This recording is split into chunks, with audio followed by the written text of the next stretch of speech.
Gerbiam Ryčiui Virbaliui. Jūs rezoliuciją minit ir žiūriu oficialioj leksikoje, gegužės 12 referendumas šių metų yra vadinamas dėl pilietybės išsaugojimo. Tačiau nei pavadinimu, nei turiniu tai nėra toks referendumas. Tai yra dėl Konstitucijos 12 straipsnio keitimo, kuriuo siūlomi du dalykai. Iš 12 straipsnio Konstitucijos pašalinti antrą dalį, kuri iš esmės ir sprendžia dėl pilietybės klausimų prigimtinės teisės, ką jūs ir minite. Ir antras dalykas - tautos teisės perdavimas Seimui spręsti konstitucinių įstatymų. Taigi atėmimas tautos teisės. Tai mano bent prašym, aš tikrai norėčiau logiką ir paaiškinimą išgirsti. Ir vis tik tai neklaidinti, bent jau oficialių pavadinimų. Naudoti toks, koks yra Seimo nutarime pavadinimas ne dėl pilietybės išsaugojimo. Tai yra dėl Konstitucijos 12 straipsnio keitimo. Tai norėtųsi išgirsti argumentaciją, gal aš kažko nesuvokiu, ar aš kažko nežinau, bet patikėkit, mano irgi ir šeimos nariai yra užsienyje, tai aš puikiai žinau tą situaciją ir visus rūpešius. Tai norėtųsi susikalbėjimo, suprantat? Ačiū Dievui jau užmiršta savoka įstatymo neapibrėžta daugybinės pilietybės. Aš klausausi, kas ir Ukrainoje vyksta su daugybinė pilietybė. Ten žmonės šitą įstatymą vadina Ukrainos teritorijos ištuštinimu. Ukrainiečiai taip vadina. Dėl to mes turim labai atsakingai, siekdami išsaugoti tą mūsų ryšį Lietuvos ir išeivijos, labai atsakingai kalbėti, kad nesuklystumėm, kad ne emocijos vadovautųsi priimant referendumo sprendimus. Tai norėtųsi visų pirma teisingos informacijos skelbimo. O kitas siūlymas, dabar tiesiog siūlymas jūsų komisijai, žiūrėkit, dabar skelbiama, VRK skelbia, štai tiek 20-30 tūkstančių užsienį gyvenančių užsiregistravo dalyvauti rinkimuose referendume. Kur yra dvišaliai susitarimai, kad šita teisė mūsų šventa piliečių, ne VRK turi leisti jiem balsuoti, jie tą turi prigimtinę teisę, jie turi pasą savo. Niekas, nei VRK, ne kitas turi teisės reguliuoti, jie turi teisę balsuoti ar ne. Jie privalo sudaryti sąlygas. Kreipkitės į vyriausybę. Turi būti sudarytos dvišalės sutartys su Jungtinė karalystė, Kanada, Jungtinėm Amerikos valstijom, Vokietija, Ispanija, kur didžiausios diasporos mūsų, sudaryti sąlygas. Kodėl mes galim sudaryti ir Rusijai balsuoti Lietuvoje, o kodėl negalima atvirkščiai daryti? Savivaldybėse ar kitur, kur nuspręs, kokia problema padėti vieni kitiem balsavimo. Klausimas yra vyras neklaidinti ir išeivijos ir Lietuvos piliečių dėl referendumo pavadinimo ir siūlymas realiai užtikrinti išeivijai teisę balsuoti per dvišalės sutartis tarp valstybių. Du siūlymai. Ačiū už klausimus, aš gal pradėsiu, bet gal paprašysiu kolegos, gal papildys po to.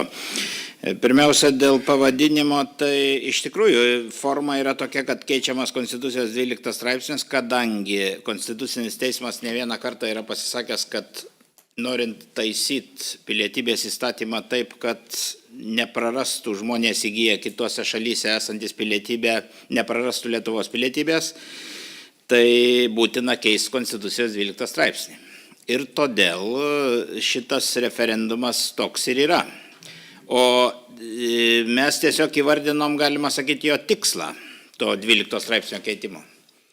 Kad nebūtų automatiškai vien dėl to, kad įgyjama kitos šalies pilietybė, kas be kita ko sudaro galimybę ir esant dabartiniai situacijai įtakoti ir kitų šalių politikus, tarkim, kad būtų Lietuvos saugumo klausimai sprendžiami. Tai čia tik vienas iš aspektų, bet irgi labai svarbus. Tai kad nebūtų prarandama ta pilietybė automatiškai vien dėl to, kad įgyjama kitos šalies pilietybė, tai yra toks pasirinktas kelias, bet kaip aš minėjau, šitas kelias pasirinktas pirmiausia dėl Konstitucinio teismo išaiškinimų ne vieną kartą, o keletą kartų. Ir Seime svarstymų mes pradėjom, mūsų komisija, nuo bandymo įstatymų keliu šitą keisti. Bet buvo išaiškinta, kad tik konstitucijos pakeitimas yra toks kelias ir, kaip žinia, šitas straipsnis turi būti keičiamas būtent referendumu. Dėl delegavimo Seimui spręst per konstitucinį įstatymą, tai yra, Seimas vienas dalykas yra tautos atstovybė vis dėlto, kaip bežiūrėtum, čia iš tikrųjų žmonės gali patikėti jam tą teisę, kaip ir kitus įstatymus priimti, ir konstitucinis yra, kaip žinia, ne vienas įstatymas. Tačiau kita vertus, tas konstitucinis įstatymas sudarys galimybę galbūt detaliau reglamentuoti ir tuos aspektus, kuriuos jūs minėjot kitus. Visko vien Konstitucijos 12 straipsnis yra lakoniškas ir Konstitucijos formuluotės yra tokios, kad detaliai išrašyti visko nėra galima. Taip ir praeitam referendume galbūt buvo tam tikra klaida į Konstituciją dėti gana ilgą sąrašą šalių, dėl kurių pilietybė įgyja Lietuvos piliečiai galėtų išsaugoti Lietuvos pilietybę. Dabar pasirinktas kitas kelias, kiek lankstesnis turbūt, kad kaip žinia, konstitucinį įstatymą irgi netaip lengva ir pakeisti ir priimti. Tai nėra, kad paprasta dauguma Seimo narių. Todėl yra tam tikras saugiklis, jis yra stipresnis negu paprastas eilinis įstatymas. Ir siekiant kita vertus visus klausimus susijusius su pilietybė, jeigu kyla abejonių ir kitų dalykų, bus galima to įstatymu reglamentuoti. Taip kaip numato dabar siūlomas pakeisti Konstitucijos 12 straipsnis. Aš tikiuosi, gal kolegos mane dar papildys dėl šito, bet dėl to kito dalyko, kad galėtų balsuoti, tai iš esmės šiuo metu registracija, jinai daugiau yra skirta balsavimui paštu, jeigu žmonės gyvena toli nuo ambasados ar konsulatų. Ambasados ir konsulatuose yra galimybė dalyvauti be jokios registracijos kreipiantis balsavimo dieną. Tai čia yra vienas iš sprendimų, kurio gal nebuvo anksčiau. Dabar yra tas toks pasirinktas kelias, dėl kokių tai sutarčių su šalim, galbūt tai yra svarstytina. Čia yra dar turbūt klausimas, prie kurio galima grįžti prireikus. Tai čia galbūt, bet gal kas nors dar galėtų papildyti. Ačiū. Manau, kad ne. Ačiū. Ar dar būtų kitų? Tik aš 2019 metais Čikagoje lankiausi ir ten, svarstydami prieš aną referendumą, 5 metų senumą, būtent ir matėme išeiti, susitikę su JAV lietuviais, išeiti per dvišalės sutartis spręsti tuos dalykus. Ir mano paskutinis dėl konstitucinio įstatymo priiminėjimo, suprantat, kai 91 vasario 9 mes patikėjom konstitucinį įstatymą dėl valstybės tautai ir po to mes bijome tautos nuomonės dėl konstitucinio įstatymo, tai man kaip signatarui, man sarmata tiesiog stebėti šitos procesus. Aš manau, jūs galėtumėt norit pakomentuoti ir aš tiesiog irgi norėčiau pasakyti, kad dėl to ir yra referendumas, tai ir yra kreipimasis į tautą ir aš manau, kad tauta gali spręsti. Tada dar prašau, gerbiamas Andriau. Dėkoju, gerbiamas Jonai, už suteiktą žodį. Tai gerbiamas signatarui norėtųsi atsakyti, kad konstitucija buvo priimama Lietuvoje, kuomet dar Rusijos kariuomenė buvo čia ir saugumo suvokimas buvo visai kitas. Ir mes užkėlėme tą kartelę taip aukštai, kad nepaisant to, kad 2019 metų referendume beveik 1 milijonas lietuvių pasisakė, kad galimybė išsaugoti lietuviams įgijusiems kitos šalies pilietybę reikėtų suteikti, tačiau konstitucija yra tokia, kokia yra. Ir tą kartelę yra labai sudėtinga įveikti. Pasimokius iš 2019 metų padarytų tam tikrų klaidų, Seimas subūrė darbo grupę, pasitelkė ir konstitucinės teisės ekspertus ir ieškojo būdų, kaip padaryti taip, kad formuluotė pačiame balsavimo biuletenyje nebūtų sudėtinga ir nesuprantama paprastiems žmonėms. Todėl buvo nuspręsta eiti tuo keliu, kad paraleliai yra parengiamas konstitucinis įstatymas, kad visiems būtų aišku, koks parlamente būtų sėkmingo referendumo atveju priimamas įstatymo projektas. Tai man atrodo, jame yra pakankamai sudėta daug saugiklių, kad nei Rusijos, nei Baltarusijos, nei kitų šalių, kurios yra nedraugiškos Lietuvai, pilietybės turėti to šalies ir Lietuvos pilietybės galimybės jokios nebus. Kalbama apie tas šalis, kurios yra draugiškos Lietuvai, EBPO, NATO, ES šalis. Ir kaip sakote, jeigu jūsų artimieji gyvena užsienyje, tai man atrodo, tai yra istorinė galimybė visiems susitelkti ir kalbėti su artimaisiais, kad jie dalyvautų būtent šiame referendume, nes jis yra labai svarbus. Mes kiekvienais metais prarandame po 1000 lietuvių piliečių, kurie norėdami gyventi pilnavertį gyvenimą kitoje šalyje, yra priversti atsisakyti, tiksliau neatsisakyti. Įgijus kitos šalies pilietybę, Lietuva iš savo piliečių atima pilietybę, kurią jie įgijo gimimu. Ir šis referendumas nuo praėjusio referendumo skiriasi dar tuom, kad mes kalbame tik apie lietuvius, kurie gimimu įgijo pilietybę ir tik jiems būtų suteikta galimybė išsaugoti Lietuvos pilietybę įgijus kitos šalies. Tai aš labai kviečiu visus savo aplinkoje kviesti, būti tais ambasadoriais, kad šitą klausimą mes pagaliau po daugybės metų sugebėtumėm išspręsti. Ačiū. Gerai, ačiū. Dar matau keliamą ranką. Aš galiu dar tą pačią klausimą? Jo, prašau. Pasaulio tų bendruomenės pirmininkė Dalia Henkė, aš norėčiau gerbiamam signatarui taip pat irgi dar pasakyti, kad tai ne į dvigubą pilietybę ir ne į daugybinę pilietybę ir sėkmingas referendumas nesuteiks, o tiesiog tik tai netimkite iš gimimų žmonių, kas gimimu gavo pilietybę. Netimkite jos ir tikiuosi, kad tauta pasisakys ir tik noriu gerbiamam Vaišvilai taip pat priminti, kad ši komisija yra sudaryta iš 10 pasaulio tų bendruomenės atstovų iš skirtingų kontinentų. Ir mes tikrai nuo 2006 metų nuosekliai šį klausimą keliame, todėl kad matome, kad tai yra mūsų valstybės, valstybingumo, saugumo net šiuo metu klausimas ir mažėjant, demografiškai mažėjant Lietuvoje, Lietuvos gimimų gautų piliečių. Tai čia yra labai svarbus klausimas ir džiaugiuosi, kad ši komisija nuosekliai tęsia šitą lietuvybės ir pilietybės išsaugojimo bylą ir aš tikiuosi, kad labai po 12 gegužės nebereiks apie tai kalbėti. Ir prašom, ir jūs neklaidinkite tautiečių su tokiais pasisakymais, kad mes turime kažkaip čia apie referendumą. Taip, referendumas yra privalomas šiuo metu, o paskui tikriausiai politikai turės žiūrėti, kaip toliau spręsti ir vėlgi valstybės vadovai ir Seimo nariai, jeigu jis, sakykime, nepavyktų. Tik tiek, ačiū. Žinot, gerbiamą pirmininkę, atsiprašau, jeigu leisit. Aš tiesiog replikuoju atsakymą. Mano labai didelis prašymas yra kalbėti apie tai, kas iš tikrųjų yra teikiama, o ne apie tai, ką galbūt įsivaizduojama. Nes, pavyzdžiui, buvo pastaba Baltarusijos, Rusijos, kodėl prie Astravo, čia gyvenantis Lietuvos piliečiai pagal prigimtinę teisę, jie nebeturi teisės. Taip konstitucinio įstatymo projekte parašyta.